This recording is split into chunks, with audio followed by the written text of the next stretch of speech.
মধ্যে দেখা গেল গতকালে এসএসকেএম হাসপাতালে ফের ডাক্তারদের ওপর হামলা হলো। নিরাপত্তা কোথায়? ডাক্তারদের নিরাপত্তা নিয়ে যে 17 দফা যে ইয়েটা, ডাক্তারদের তো নিশ্চিতভাবে, তার আগে মহিলাদের কথা বলুন। রাজ্য সরকার অ্যাডভাইসারি দিয়ে ডাইরেকশন দিয়ে বলছেন রাত্রিটা মহিলাদের জন্য নিরাপদ নয়। এ লজ্জা রাখার কোনো জায়গা আছে?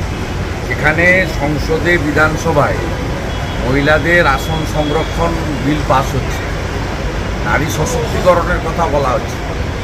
কেন্দ্র রাজ্য সরকারগুলি মহিলাদের কেন্দ্রিক জনকল্যাণমূলক কর্মসূচি ঘোষণা করছে, কার্যকর করছে।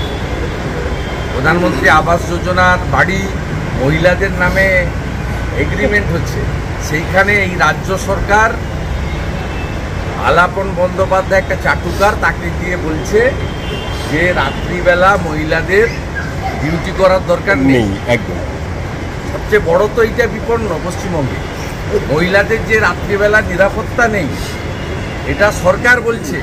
নবান্ন থেকে মুখ্যমন্ত্রীর সাদা হাতি পোষার মতো যাদের অ্যাডভাইসার করে রেখেছেন 3 লক্ষ টাকা করে মাসে খরচ করে, তারা বলছেন। এরপরে বলবে যে দিনের বেলাও মহিলারা বাড়ি থেকে বেরোবেন না। মুখ্যমন্ত্রী সবসময় মহিলা সংরক্ষণের কথা বলেন, সব থেকে বেশি আসন তারা দেন, মহিলা সংরক্ষণের কথা বলেন। সেখানে দাঁড়িয়ে তারই সরকার এই ধরনের অ্যাডভাইজারি আনছে। বললাম তো, পশ্চিমবঙ্গে নারী স্বাধীনতা, নারী সুরক্ষা, নারীর অধিকার, নারীর নিরাপত্তা সবটাই বিপন্ন। তার জন্য দায়ী মমতা বন্দ্যোপাধ্যায়। মুখ্যমন্ত্রীকে আক্রমণ তিলোত্তমার বাবা মা। মুখ্যমন্ত্রীর বিচার চেয়ে যারা প্রতিবাদ করছে তাদের ওপর আক্রমণ করছে, বারবার প্রতিবাদ। আমি তো করবো ওনার বাবাকে, জাতীয় পতাকা নিয়ে নবান্ন যাওয়ার কলটা দিন না ওনার বাবাকে আসতে হবে না। বয়স্ক মানুষ, শোকাতুর হৃদয় নিয়ে আছেন। আমরা বাকিটা যা করার করে দেবো। জাতীয় পতাকা নিয়ে, ন্যাশনাল ফ্ল্যাগ নিয়ে উনি কলটা দিন।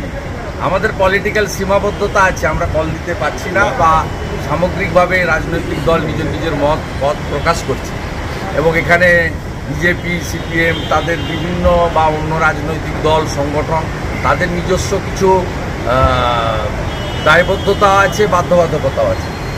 ওনার বাবা একটা কল দিক যে মুখ্যমন্ত্রী যদি 25 তারিখের মধ্যে বা 24 তারিখের মধ্যে পদত্যাগ না করেন, তাহলে আপনারা নবান্ন চলুন জাতীয় পতাকা হাতে, বাকিটা আমরা করে দেবো। আর কাউকে তিন প্রধান কালকে পথে নামলো জাস্টিসের দাবিতে, সেখানে পুলিশ তাদের আটক করছে।